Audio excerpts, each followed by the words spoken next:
Sabaw is life, kaya magluto na naman ako ng sabaw-sabaw.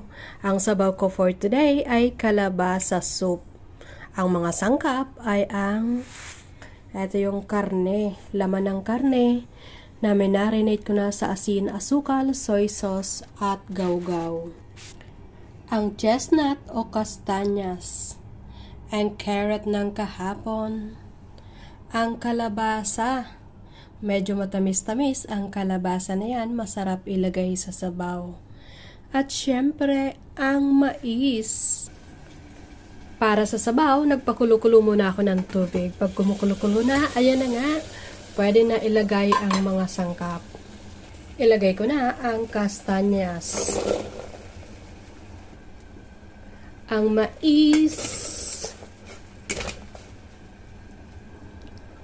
ang carrot ng kahapon. Sa paglalagay ng sangkap ay okay lang kahit anong iuna.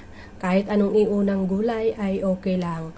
Basta ang unahin, mahalin ang sarili, charot. Ilagay ko na rin ang marinated na karne sa asin, asukal, soy sauce at gawgaw. Takpan ko muna.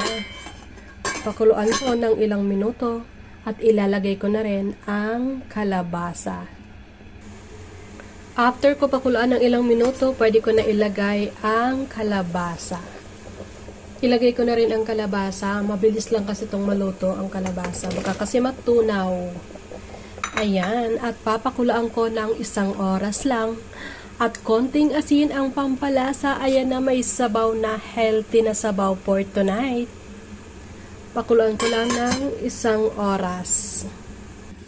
Pagkatapos kong pakuluan ng sabaw ng 1 oras, ganito na nga ang itsura ng kalabasang sabaw.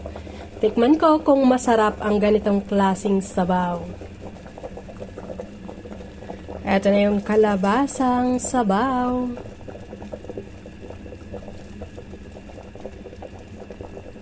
Tikman ko kung masarap.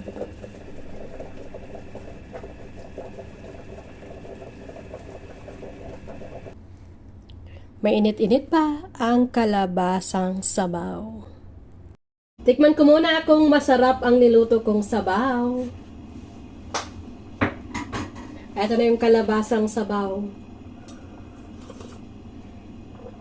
Sarap! Natural ang lasa, walang halong pampalasa, tamang-tama sa malamig na panahon. Kalabasa soup.